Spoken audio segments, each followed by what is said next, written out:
For centuries, an ordinary slab of stone lay dormant, its true power hidden from plain sight. But when its silent whispers were finally deciphered, it didn't just tell a story, it rewrote history. Prepare to discover how this single artifact unraveled mysteries lost for millennia, profoundly altering everything we thought we knew about the past. Imagine a civilization so advanced, yet its secrets were locked away, unreadable. That was ancient Egypt. Their hieroglyphs, once vibrant symbols of life and power, became nothing more than enigmatic pictures. For nearly 1,500 years, the voices of pharaohs and scribes were completely silent. Then, in 1799, a group of French soldiers stumbled upon this unassuming dark stone near the town of Rosetta. It held the key. The same text was inscribed in 3 scripts: ancient hieroglyphs, a later Egyptian script, and Greek. By comparing them, scholars finally cracked the code. The stone didn't just translate words. It resurrected an entire civilization from the dust. For thousands of years, they were just silent stones, mysterious markings on papyrus, and intricate carvings on tomb walls. Imagine standing before the Great Pyramids, not as a tourist, but as a scholar in the 17th or 18th century. You can feel the weight of history, the immense power of the civilization that built them, but you can't hear their voice, the stories, the prayers, the triumphs. The simple grocery lists all locked away behind a code that no one on Earth could crack. This wasn't just a puzzle. It was a vast, silent abyss separating us from our own past. For generations, the brightest minds of Europe and the Middle East stared at these symbols. They were tantalizingly close, yet infinitely far. Think of the sheer frustration. Scholars would dedicate their entire lives to the study of Egyptian hieroglyphs, Mesopotamian cuneiform, or Mayan glyphs, only to end their careers with more questions than answers. They could see patterns, they could count symbols, they could guess that a certain sign might mean king or god, but they couldn't read. It was like having a library of 1,000,000 books, but every single one was written in a language you didn't understand. This was the millennia of silence, a period where ancient civilizations were museum pieces, not living histories. We knew they existed, we could admire their art and architecture, but we didn't know them. Asterisks. What did they believe about the afterlife? How did they manage their vast empires? What were their songs, their poems, their personal letters to loved ones? Every theory was just speculation, a guess in the dark. The academic world hit dead end after dead end. Without the key, the door to understanding entire chapters of the human story remained firmly shut. This vast chasm of lost knowledge meant that, in a way, humanity had amnesia. We knew something amazing had happened, but we couldn't remember the details. Then came the breakthroughs. It wasn't one single eureka moment, but a series of them, driven by obsession, genius, and a little bit of luck. The most famous, of course, is the Rosetta Stone, discovered by Napoleon's soldiers in Egypt in 1799. This slab of black granite was the key everyone had been dreaming of. It contained the same decree written in 3 scripts: formal hieroglyphs, a simpler Egyptian script called the and, crucially, ancient Greek language scholars could read. Suddenly, there was a bridge across the abyss. But it wasn't easy. It took another 2 decades of painstaking work, primarily by the brilliant French linguist Jean-François Champollion. He wasn't just matching words. He had to realize that hieroglyphs weren't just simple pictures representing objects. They were a complex mix of phonetic sounds, ideas, and imagine cracking a code where some symbols are letters, some are entire words, and others are just clues to tell you what category the word belongs to. It was a monumental intellectual achievement. When Champollion finally shouted, "Jutienza, Mona Fader, I've got it," and promptly fainted, he had single-handedly given a voice back to the pharaohs. The silence was broken. For the first time in nearly 2,000 years, the stones began to speak. We could read the pyramid texts, the oldest known religious writings in the world, and understand their intricate vision of the soul's journey after death. We could read the medical papyri and learn about their surgical procedures and diagnoses. We could even read the complaints of a disgruntled copper merchant from ancient Mesopotamia, written on a clay tablet, giving us a vivid, personal glimpse into daily life thousands of years ago. The story of our past was no longer a silent film. It now had a full soundtrack with dialogue, narration, and emotion. And it wasn't just Egypt. A similar story unfolded in Mesopotamia with cuneiform, the wedge-shaped script of the Sumerians, Akkadians, and Babylonians. For centuries, these clay tablets were just baffling geometric patterns. But thanks to the daring work of adventurers and scholars like Henry Rollin, who risked his life dangling from a cliff face in Persia to copy the Behistun inscription,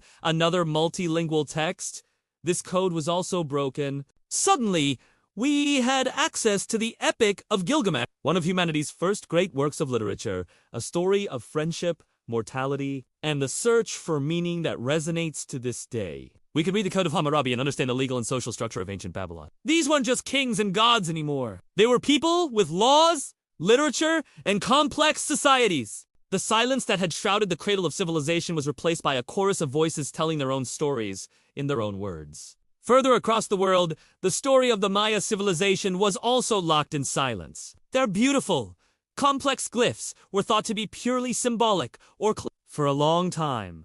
The prevailing academic view was that we would never be able to read them as a true writing system. But a new generation of scholars, like Tatyana Proskuryakov and Yuri Norizov, challenged this dogma. Norizov, working from Moscow with limited resources, famously declared, "Iamai Storia, not a prophet," and insisted that what can be written by one human can be read by another. They proved that the Mayan glyphs were a fully functional writing system capable of recording not just dates, but history, politics, and mythology with the same nuance as any other language. We learned the names of their kings and queens, the dates of their battles, and the complex dynastic struggles that shaped their world. The romanticized image of peaceful, stargazing priests was replaced by a much more realistic and fascinating picture of a complex society, filled with political intrigue, warfare, and incredible intellectual achievements. We could finally read their history as they themselves wrote it. Each of these decipherments was like finding a new continent of knowledge. Think about it. Before these breakthroughs, our understanding of history was incredibly lopsided. It was dominated by the narratives of Greece and Rome, simply because their languages had survived. Now, the timeline of human thought, literature, and science was pushed back by millennia. We discovered that complex law codes, epic poetry, and advanced astronomy didn't begin with the Greeks. They had deep roots in Egypt and Mesopotamia. The human story became richer, deeper, and infinitely more complex. This wasn't just an academic exercise. Deciphering these languages reconnected us to our shared human heritage. It shows us that across thousands of years and vastly different cultures, people worried about the same things: love, death, justice, legacy, and their place in the universe. Reading a letter from an Egyptian soldier to his family, or a Babylonian poem about a lover's quarrel, collapses time. It reminds us that these ancient people were not just abstract figures in a textbook. They were real people, with lives as vibrant and complex as our own. The end of the millennia of silence was the beginning of a global family reunion, allowing us to finally meet ancestors we never knew we had. So the next time you see a picture of a hieroglyph or a cuneiform tablet, don't just see it as ancient art. See it for what it is: a message in a bottle, a voice that was silent for millennia, waiting for a key. A voice that, thanks to the tireless work of a few brilliant and obsessed individuals, we can finally hear today. And they have so much to tell us. It's a tale of war, a chance discovery, and a single slab of stone that unlocked the secrets of an entire civilization. This is the story of the Rosetta Stone. Our story begins in the scorching heat of the Egyptian summer, July 1799. The ambitious French general, Napoleon Bonaparte, is leading a military campaign in Egypt. But this wasn't just a military expedition. Napoleon, a man of great intellect and ambition, brought with him a legion of scholars, scientists, and artists, the Commission des Sciences et des Arts. Their mission? to document, study, and essentially claim the rich history of Egypt for France. Little did they know, one of their soldiers was about to stumble upon the greatest prize of all. Imagine this. You're a French soldier, far from home, working under the blazing sun. Your name is Pierre-Francois Bouchard, an engineering officer. Your task is to supervise the demolition of an ancient wall to expand a French fort, which they named Fort Julien, near the port town of Rosetta. It's grueling, dusty work. Mounds of rubble are piling up. Suddenly, one of your men calls out. He's found something unusual. Embedded within the rough, crumbling wall is a dark, granodiorite slab covered in strange markings. At first glance, it might not have looked like much. It was a broken piece of a larger stele, about the size of a coffee table, dark grayish pink in color. It was heavy, and its surface was crowded with text. But what made everyone stop and stare was that the text was carved in 3 distinct scripts. The top section was a beautiful but completely unreadable series of pictures, Egyptian hieroglyphs, the sacred script of the pharaohs that had baffled scholars for over 1,400 years. Below it was another unfamiliar, cursive-like script, and at the very bottom, there was a script that was instantly recognizable, ancient Greek. A wave of excitement must have rippled through the camp. Bouchard, being an educated officer, immediately understood the potential significance of the find. He knew that ancient Greek could be read. If this was a gigantic, if the 3 scripts all said the same thing, then this stone was not just a rock. It was a key. It was the potential translator for the lost language of the ancient Egyptians. The silent symbols that covered countless temples and tombs might finally be able to speak again. The initial reaction was a mix of sheer awe and profound confusion. The scholars of Napoleon's commission were summoned. They gathered around the stone, their minds racing. The hieroglyphs were a puzzle that had stumped the world's greatest minds for centuries. Many believed they were purely symbolic or magical, not a functioning written language. The middle script, later identified as Demotica, sort of everyday shorthand used in ancient Egypt, was also a mystery. But the Greek was the anchor. It was the known quantity in an equation of a word of the discovery spread like wildfire among the French expedition. The stone was carefully transported to Cairo and became the star attraction at the National Institute of Egypt, which the French had established. Scholars began the painstaking work of making copies and ink rubbings, which were sent back to academics across Europe. The race to decipher the stone had officially begun. The object itself looked unassuming, a damaged, dark piece of rock, but everyone who saw it felt the immense weight of the history it held. They were looking at the linguistic equivalent of a map to a lost world. The stone itself, they would later learn from the Greek text, was a decree passed by a council of priests in 196 BC.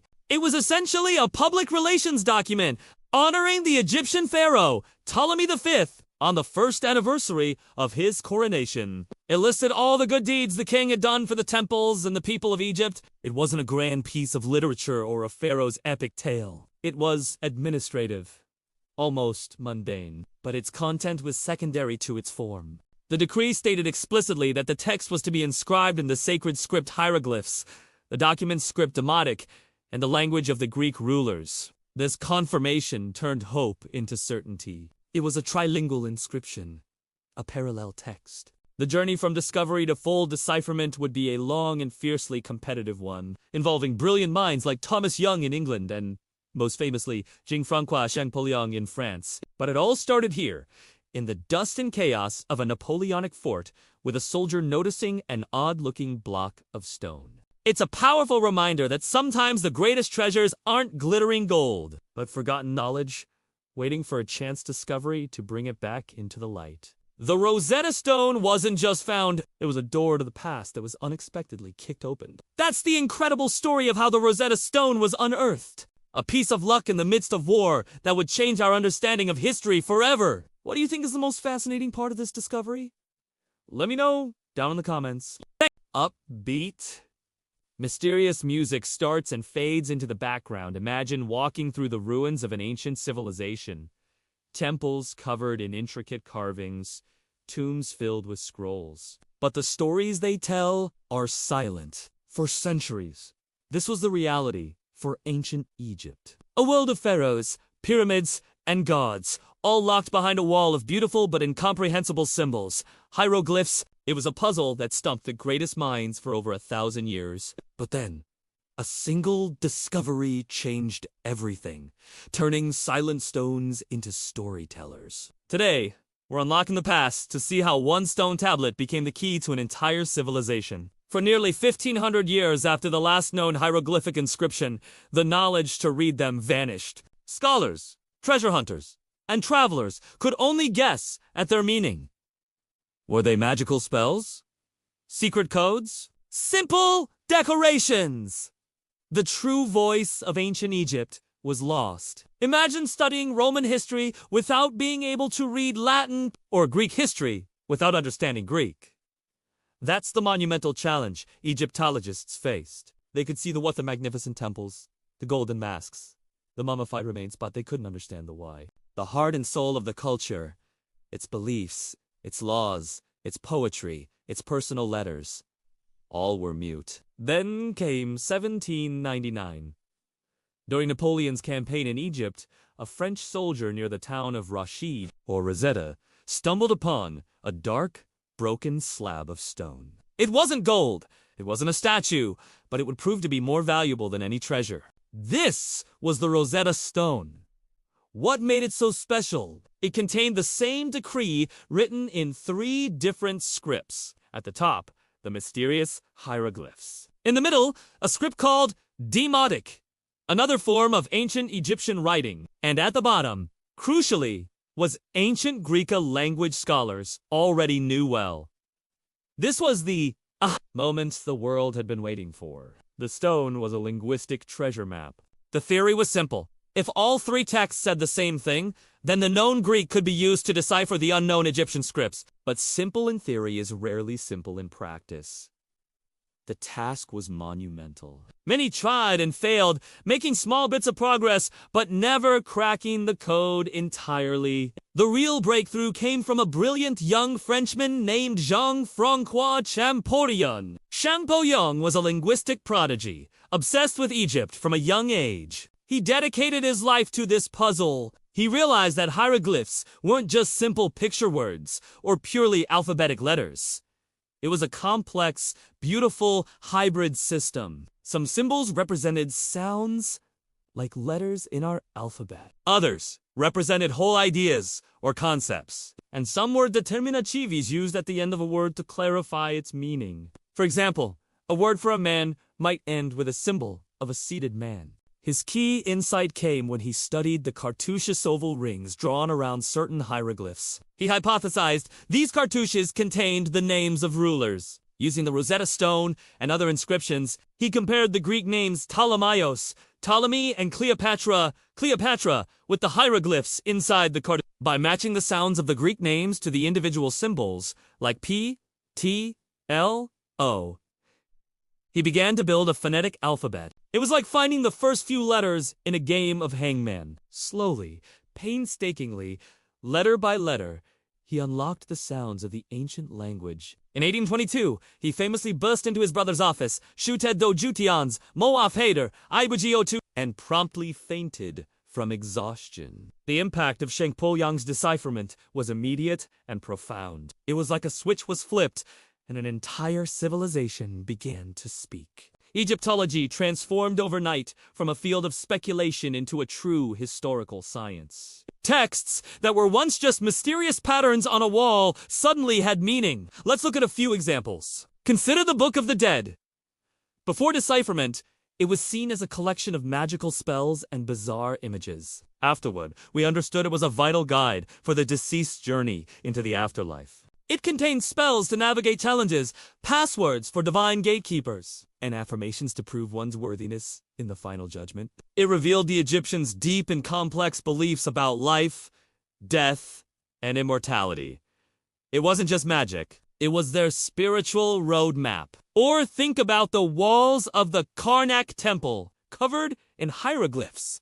They were beautiful, but silent. After the breakthrough, they became a giant history book carved in stone. We could read detailed accounts of pharaohs like Ramesses the Great and his famous Battle of Kadesh. The inscriptions weren't just knickknacks, was great.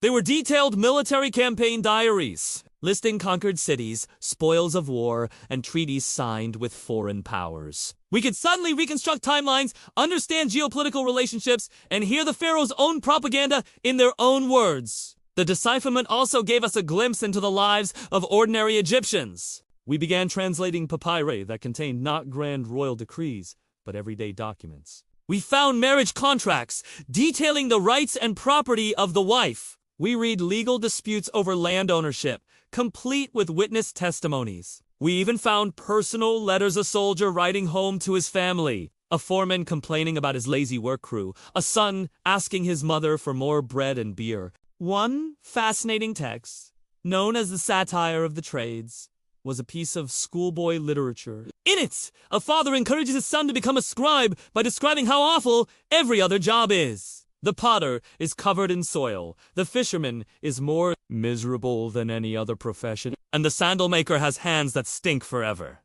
It asks a humorous and relatable piece that shows us that fathers trying to get their kids to do their homework is a timeless struggle. These texts humanized the ancient Egyptians. They weren't just monuments and mummies. They were people who loved, argued, worked, and worried, just like us. Suddenly, the art made more sense too. A scene of a pharaoh making an offering to a god could now be understood fully, as the accompanying text would identify the pharaoh, the god, and the specific ritual being performed. The purpose of every object in a tomb, from furniture to games, was often explained by inscriptions. The world of ancient Egypt went from a black and white silent film to a full-color epic with a rich soundtrack. The work didn't stop with Champollion, of course. For the last 200 years, scholars have been building on his foundation, refining our understanding of the language and translating tens of thousands of texts. Every new translation adds another piece to the gigantic,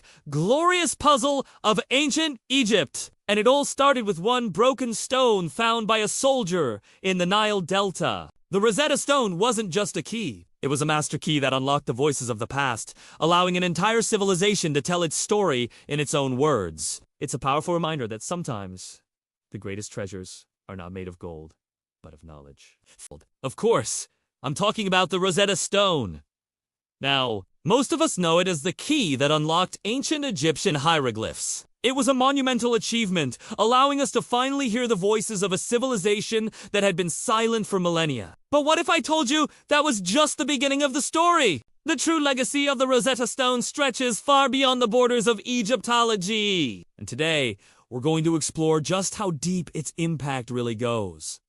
So, let's set the scene. Before its discovery in 1799, hieroglyphs were just beautiful, mysterious symbols. Scholars guessed, they theorized, but no one could truly read them. Then came this broken piece of grenadier, inscribed with the same decree in 3 scripts: hieroglyphic, Demonica, later Egyptian, script hand, ancient Greek. Because scholars could read Greek, they had a starting point, a linguistic bridge. The brilliant Jean-François Champollion famously cracked the code, realizing that hieroglyphs weren't just simple pictures. They were a complex system of phonetic sounds, ideas, and symbols all mixed together. Suddenly, an entire civilization's history, their beliefs, their daily lives, opened up like a book. This breakthrough was, without a doubt, the birth of modern Egyptology. But the ripples didn't stop at the banks of the Nile. The Rosetta Stone fundamentally transformed our understanding of linguistics itself. It became the ultimate case study in decipherment. Think about it. It provided a concrete method for tackling lost languages. The principle of using a known language to decode an unknown one became a foundational technique. This is known as using a bilingual text or a crib, and it has been applied to countless other ancient scripts. For example, the decipherment of Linear B, the ancient script of Mycenae in Greece, relied on similar comparative principles. The Rosetta Stone provided the blueprint, the proof of concept that, with the right key, no language was truly lost forever. It inspired a whole new generation of linguists to look at ancient inscriptions not as impossible puzzles, but as solvable mysteries. It shifted the field from guesswork to a structured, scientific discipline. And this leads us to its impact on our understanding of ancient history as a whole. Before the Rosetta Stone, much of what we knew about the ancient world came from a handful of sources, often Greek and Roman historians. Their perspectives were valuable, but they were outsiders looking in. They had their own biases, their own agendas, and their own cultural filters. The ability to read Egyptian texts directly meant that for the first time, we could hear from the Egyptians themselves. We could read their legal documents, their poetry, their medical texts, their religious hymns. We learned about the intricate structure of their government, the nuances of their faith, and the daily struggles of ordinary people. This wasn't just adding more facts to the timeline. It was adding depth, color, and humanity. It allowed us to cross-reference and challenge the narratives written by others. We could compare what Herodotus wrote about Egypt with what the Egyptians wrote about themselves. This created a much more balanced and nuanced picture of the past. It championed the idea that to truly understand a civilization, you must listen to its own voice. This principle has become a cornerstone of modern historical and archaeological research. We no longer just rely on external accounts. We actively seek out primary sources from within the culture itself. Whether it's Mayan glyphs, Mesopotamian cuneiform tablets, or Indus Valley seals, the Rosetta Stone taught us the profound importance of letting the past speak for itself. Beyond academia, the stone's legacy has seeped into our very understanding of communication. It stands as a powerful symbol of connection and understanding. In our modern world, the term Rosetta Stone has become shorthand for any tool that helps us bridge a communication gap. Whether it's translation, software, a shared cultural reference, or a diplomatic breakthrough. It represents the idea that even when faced with seemingly insurmountable barriers of language and culture, a common ground can always be found. It's a testament to the universal human desire to connect, to share stories, and to be understood. In a world that can often feel divided, the stone is a beautiful reminder that what unites us is far more powerful than what separates us. It shows that empathy and understanding are possible, even across thousands of years. This brings us to the future. The Rosetta Stone is not just a relic of the past. It's an engine for future discovery. Every year, new technologies are developed that allow us to re-examine artifacts like in incredible detail. Advanced imaging techniques can reveal traces of paint or carvings that are invisible to the naked eye. Digital analysis can help linguists identify patterns and connections that were previously missed. The spirit of Champollion lives on in the scholars and scientists who are using artificial intelligence and machine learning to tackle scripts that have stumped us for centuries. Languages like the Etruscan language or the script of the Indus Valley civilization are the new hieroglyphs, the new frontiers of The Rosetta Stone serves as a constant source of inspiration for them. It's a symbol of hope, a reminder that with persistence, collaboration, and a little bit of luck, the secrets of the past can be unlocked. It teaches us that history is not a static, finished story. It's a dynamic and ongoing conversation. The Rosetta Stone didn't just give us answers. It gave us a whole new set of questions and the tools to start answering them. It encourages us to keep digging, keep exploring, and keep listening to the whispers of our shared human history. The next great Rosetta Stone might not be a stone at all. It might be a forgotten manuscript, a series of genetic markers, or a piece of data recovered from a digital archive. But the lesson remains the same.